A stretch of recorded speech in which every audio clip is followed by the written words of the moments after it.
అమూల్ లోపల తీసుకోవడం పేషెంట్కి అయితే సార్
నేను చెప్తున్నాను వాళ్ళ పనులు వాళ్ళు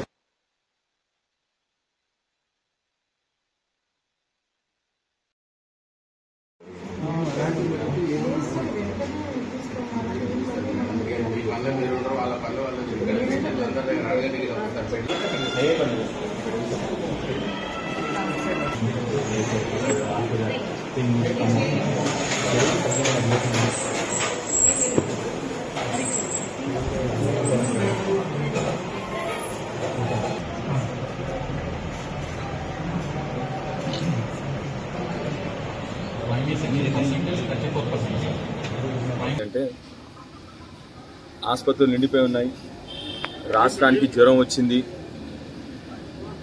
మాతృ మరణాలు శిశు మరణాలు పెరిగినాయి అని చెప్పి వార్తలు వస్తున్నాయి. కాబట్టి మేము బాధ్యతగా హాస్పిటల్స్ విజిట్ చేసి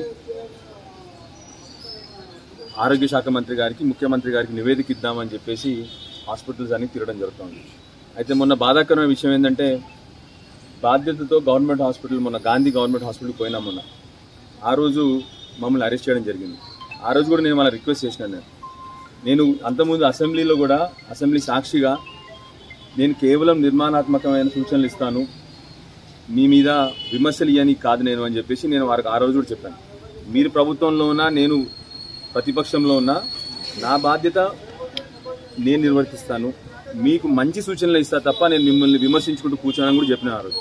అయినా కూడా మొన్న ముఖ్యమంత్రి గారు మమ్మల్ని నన్ను డాక్టర్ రాజయ్య గారిని మాజీ డిప్యూటీ సీఎం రాజయ్య గారిని మాజీ ఎమ్మెల్యే మెత్కు ఆనంద్ గారిని కూడాను అరెస్ట్ చేయడం జరిగింది. చాలా బాధాకరమైన విషయం. మేము ఇవాళ కూడా మా జగిత్యాల్లో government hospital district headquarter హాస్పిటల్కి రావడం జరిగింది. ఇవాళ కూడా ఏమాత్రం అంగు ఆర్భాటం లేకుండా, చప్పుడు చేయకుండా, అల్లరి చేయకుండా, లొల్లి చేయకుండా, పిచ్చి మాటలు మాట్లాడకుండా, బూతులు మాట్లాడకుండా నిజాయితీగా హాస్పిటల్ చుట్టూ తిరిగినాము. పేషెంట్ కష్టాలు తెలుసుకున్నాము. కొన్ని కష్టాలు ఉన్నాయి పేషెంట్లకి, కొన్ని వసతుల కల్పనలో కొన్ని ప్రాబ్లమ్స్ ఉన్నాయి. ఇక్కడ ఉన్న స్టాఫ్ అందరూ కూడా చాలా వరకు మంచి పనిచేస్తూ ఉన్నారు, కానీ కొందరు స్టాఫ్ మీద చిన్న చిన్న కంప్లైంట్లు ఉన్నాయి. నేను తప్పకుండా ఇలాంటి ఏమైతే ఉన్నాయో తప్పకుండా నేను వెళ్ళి మళ్ళీ ఆరోగ్య శాఖ మంత్రి గారికి నివేదిక ఇస్తాను. నేను ఇది అట్లానే ముఖ్యమంత్రి గారికి కూడా నివేదిక ఇస్తాను. మీరు చేయాల్సిన కరెక్షన్స్ చేయండి. ఎందుకంటే ఉదాహరణకి చిన్న ఉదాహరణ చెప్తున్నా, హాస్పిటల్ కిక్కిరిసిపోతా ఉంది. ఇక్కడ ఓపీడీలు ఫుల్గా ఉన్నాయి, కానీ బెడ్లు సరిపోవట్లేదు. ఇక్కడ వరండాలో కూడా మీరు చూసుంటారు, ఇప్పుడు వరండాలో కూడా బెడ్లు వేయాల్సిన పరిస్థితి. సో ప్రభుత్వం ఏం చేయాలి ఇప్పుడు? వెంటనే ఇక్కడ పడకలు ఇంక్రీజ్ చేయాలి, ఇక్కడ పేషెంట్లకి కష్టం కాకుండా.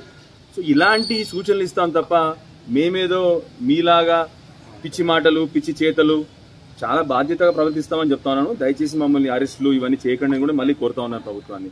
ఇక్కడ చిన్న చిన్న ప్రాబ్లమ్స్ ఉన్నాయి. ఇప్పుడు తప్పకుండా దాన్ని ఏదో పెద్ద వార్తలు చేయకుండా నేను బాధ్యతగా మళ్ళొకసారి ఆరోగ్య శాఖ మంత్రి గారిని కలుస్తాను. అట్లానే ముఖ్యమంత్రి గారికి కూడా ఈ నివేదిక ఇస్తాము అతి త్వరలో.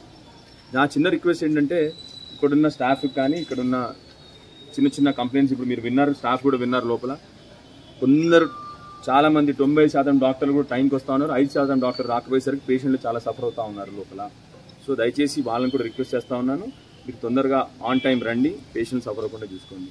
రెండోది ఇప్పుడే చెప్పాను, పడకల్ డెఫిసిట్ ఉంది, ఇక్కడ బెడ్స్ డెఫిషియన్సీ ఉంది. చాలామంది పేషెంట్స్ ఎందుకంటే ఇప్పుడు విష జ్వరాలు ఎక్కువైనాయి సీజన్ కాబట్టి ఈ టైంలో వాళ్ళు చాలామంది బెడ్లు లేక పాపం వెయిట్ చేస్తూ ఉన్నారు. కాబట్టి నెంబర్ ఆఫ్ బెడ్స్ మనం ఒకటి ఇంక్రీజ్ చేసుకోవాలి ఇక్కడ. మూడోది కొన్ని కింద లెవెల్ స్టాఫ్ మీద ఒక కంప్లైంట్ వచ్చింది, అది ఇప్పుడే అక్కడ నర్సింగ్ స్టాఫ్ కూడా చెప్పడం జరిగింది, సూపరింటెండెంట్ గారు చెప్పడం జరిగింది, అది కూడా తప్పకుండా చేస్తారు. మీ అందరికీ మళ్ళీ ఒకసారి ప్రభుత్వాన్ని నేను రిక్వెస్ట్ చేస్తూ ఉన్నాను, మేము బాధ్యతగా ప్రవర్తిస్తూ ఉన్నాము,